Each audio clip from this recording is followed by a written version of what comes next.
Good morning friends, how are you. My name is Anand Vaishnav और आज मेरी क्लास में आप सभी का एक बार फिर से वेलकम है। और आज इंग्लिश ग्रामर की जो मेरी क्लास है उस क्लास में मैं आपको एक सबसे फेमस और पॉपुलर जो टॉपिक है इंग्लिश ग्रामर का उसे डिस्कस करूंगा। और उस टॉपिक का नाम आप भली भांति जानते हैं और उस टॉपिक को सीखने को मोस्टली जो बच्चे हैं, जो स्टूडेंट्स हैं, वो उत्सुक रहते हैं, क्यूरियस रहते हैं। और उस फेमस टॉपिक का नाम है टेंस। शायद इस नाम से आप भली भांति वाकिफ होंगे। सो आज हम टेंस का डिस्कस करेंगे। सो फ्रेंड्स, जैसा कि आप जानते हैं, टेंस शब्द सुनते ही आपके दिमाग में एक अर्थ आता है, या नॉर्मली जो हमको सिखाया गया है या हमने जो सीखा है स्कूलिंग के दौरान कि बच्चे से अगर डेफिनेशन पूछी जाए कि what is the definition of tense, तो अमूमन कोई भी बच्चा जो है स्टूडेंट वो जवाब देता है कि सर टेंस मीन्स काल। नॉर्मली बच्चा कहता है कि टेंस का मतलब काल होता है। और अगर उससे पूछूं कि काल मतलब क्या, तो उसका जवाब होता है काल यानी कि सर समय को टेंस कहते हैं। ये उसका जवाब होता है। बट एक्चुअली फ्रेंड्स, जो टेंस वर्ड है ये अधूरा नाम है इस टॉपिक का ये अधूरा नाम है। इस टॉपिक का पूरा जो नाम एक्चुअल में है, जो इंग्लिश ग्रामर ने दिया है, इंग्लिश लैंग्वेज ने, वो है टाइम एंड टेंस। टॉपिक का पूरा नाम टाइम एंड टेंस।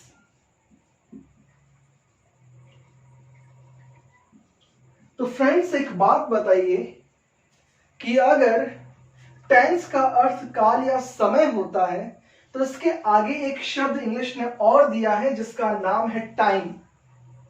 और इस टाइम का अर्थ भी काल या समय होता है। इसका मतलब भी क्या होता है? काल या समय। और अगर दोनों का अर्थ काल या समय है तो मेरे ख्याल से दोनों में से एक वर्ड को हटा देना चाहिए और एक वर्ड रखना चाहिए। सही बात है? तो क्या इन दोनों का अर्थ समान है? हम चेक करने की कोशिश करते हैं। फ्रेंड्स, एक बात ध्यान रखिएगा कि एक्चुअल में जो चैप्टर का नाम था वो था टाइम एंड टेंस। लेकिन क्या हुआ कि हमारे यहाँ पर इंडिया में जब इंग्लिश को जब अडॉप्ट किया गया, अप्लाई किया गया हमारी भाषा में, तो हमारी भाषा में जब जो ग्रामेरियन थे उन्होंने क्या किया कि लोगों को समझाने के लिए हिंदी का उपयोग किया। हिंदी हमारी राष्ट्रभाषा है और हर कोई जानता है कि हिंदी के द्वारा हम इजीली अंडरस्टैंड कर सकते हैं। लेकिन उन्होंने हिंदी का गलत प्रयोग किया है अंग्रेजी भाषा के अंदर। और उन्होंने क्या किया कि ये जो शब्द था टाइम का, इसे बिल्कुल हटा दिया चैप्टर में से, और जो शब्द रखा टेंस, काल या समय, जो टाइम को कहते हैं वो टेंस को कहने लगे। और इस कारण से हमारा ये जो कॉन्सेप्ट था वो टोटली कोलैप्स हो गया।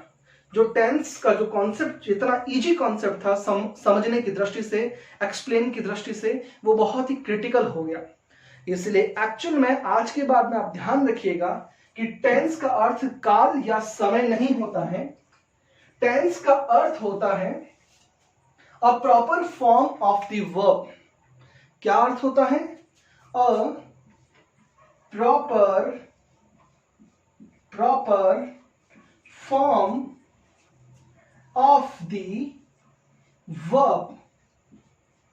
जो भी वर्ब है, जैसा कि मैंने आपको बताया कि किसी भी सेंटेंस का जो कोर है, सेंटेंस का जो मेन पार्ट है या मेन जिसे हम सोल कह सकते हैं, वो वर्ब होता है। और वर्ब के मैंने आपको बताया था कि हर जो वर्ब है उसके 5 प्रकार होते हैं। कितने? 5 types. V1, V2, V3, V4 और V5। आप लोग इस V5 को मेरे ख्याल से थोड़ा कंफ्यूजन होंगे। ये जो V5 है वो वर्ब की सिंगुलर फॉर्म जिसके साथ SES फॉर्म लगता है। तो इस फॉर्म को मैंने 3 नाम दिए हैं। वर्ब की SES वाली फॉर्म जिसके साथ SES लगता है, वर्ब की सिंगुलर फॉर्म और वर्ब की 5वीं फॉर्म। इसके 3 नाम है, आप ध्यान में रखिएगा। और जैसा कि फ्रेंड्स आप जानते हैं कि इनमें से वर्ब की जो 3rd फॉर्म होती है परफेक्ट टेंस वाली, और जो V4 फॉर्म आईएनजी फॉर्म जो कॉन्टिन्यूअस और परफेक्ट कॉन्टिन्यूअस में लगती है वो नॉर्मली सेंटेंस में यूज नहीं होती। इनके साथ हमेशा हेल्पिंग वर्ब का यूज किया जाता है। किसके साथ? इनके साथ हेल्पिंग वर्ब का यूज किया जाता है। तो बॉस टेंस का मतलब होता है इन वर्ब में से एक प्रॉपर वर्ब का फॉर्म जो सेंटेंस में यूज किया जाता है उसे टेंस कहते हैं। टेंस का मतलब काल या समय, आज के बाद में ध्यान रखिएगा, नहीं होता है। टेंस का अर्थ होता है प्रॉपर फॉर्म वर्ब का जो आप पर्टिकुलर सेंटेंस में यूज करते हैं। ये इतना बड़ा डिफरेंस है सबसे पहले शुरुआत में इस टेंस के कॉन्सेप्ट में। एक्चुअल में इस टेंस का पूरा नाम टाइम एंड टेंस है। तो पहला आज की बात में आप ध्यान रखेंगे कि टेंस माने वर्ब, और जो टाइम काल या समय जो आप कहते हैं वो टाइम को कहते हैं। इस चीज को ध्यान में रखिएगा। ये पहला पॉइंट आज का पूरा होता है, राइट। इन वर्ब को ध्यान में रखिएगा। अब देखिए नेक्स्ट जो चीज आपको मैं बता रहा हूं टाइम और टेंस की, वो ये है जो हमने पढ़ा है आज तक, जितना कंफ्यूजन, मैं इस वीडियो के माध्यम से आपको मोस्टली जो कंफ्यूजन है हमारा आज तक वो बता रहा हूं कि हिंदी भाषा का यूज करके इन लोगों ने जो इंग्लिश है उसको कितना क्रिटिकल बना दिया। Let we take an example. हम एक एग्जांपल लेते हैं। एक सेंटेंस लिखता हूं मैं,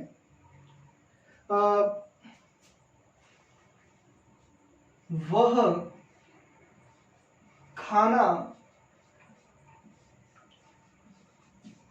खा रहा होगा।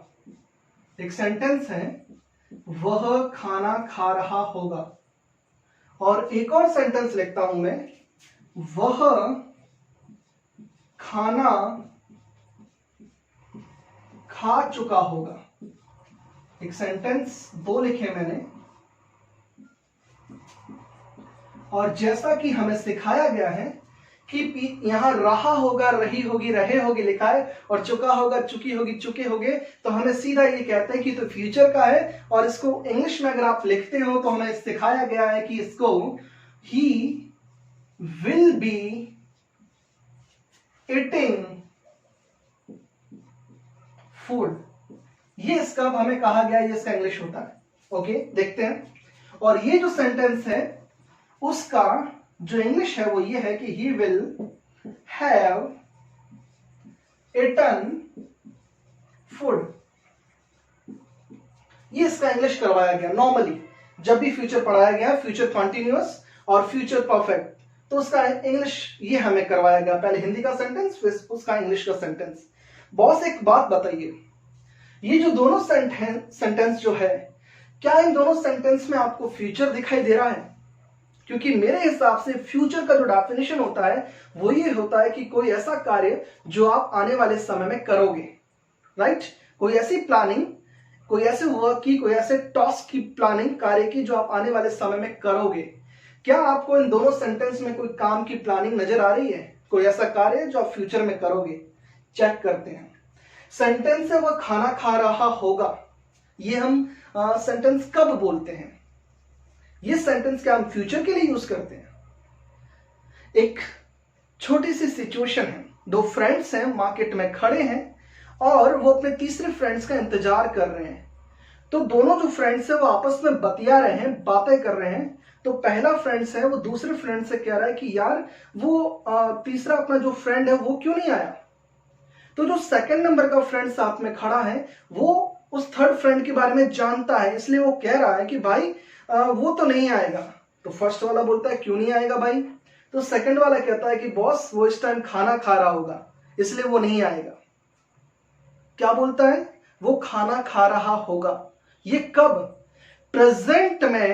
प्रेजेंट में बोलने वाला ये वाक्य है।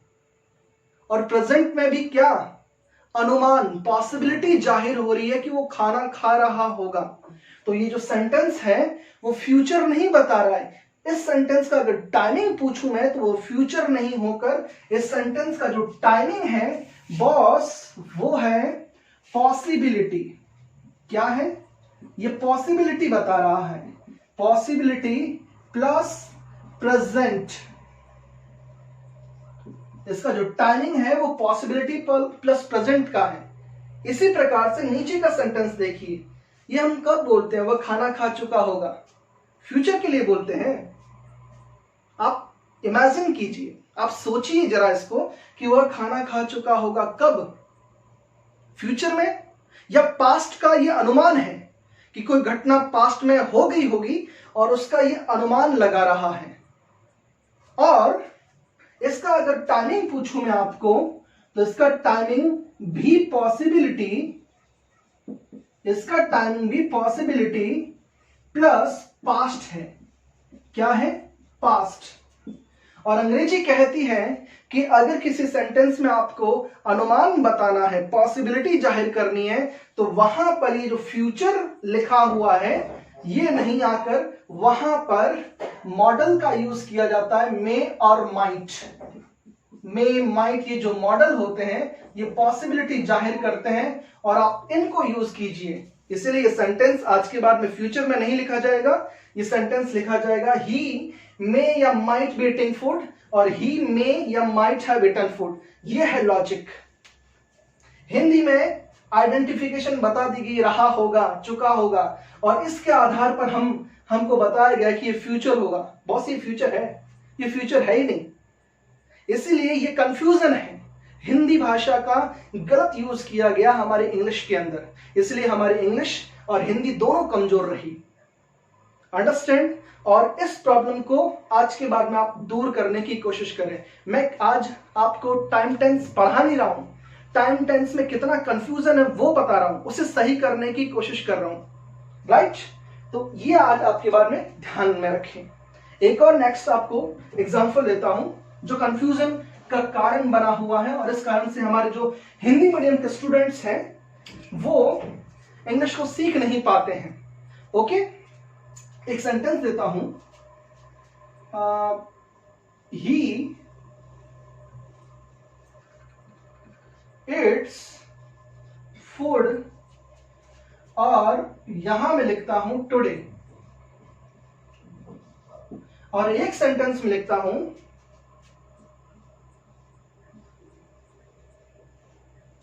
I am going to Jaipur. I am going to Jaipur tomorrow.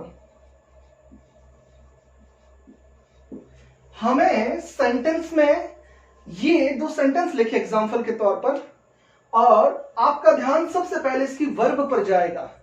इसमें आप कहोगे सर ये वर्ब की सिंगुलर फॉर्म है, मैंने इसको पांचवी फॉर्म नाम दिया है, और यहां पर आप मुझे कहोगे कि सर ये प्रेजेंट कॉन्टिन्यूअस का स्ट्रक्चर है। Present is RM plus verb का फोर्थ फॉर्म, प्रेजेंट कॉन्टिन्यूअस का स्ट्रक्चर है। और आपको अगर मैं इन सेंटेंस का टाइमिंग पूछूं तो जो हमारी व्यवहारिकता है, नॉर्मली हमें जो सिखाया गया है वो ये सिखाया गया है कि वर्ब को देखकर सेंटेंस का टाइमिंग की पहचान करना। किसको देखकर? वर्ब को देखकर।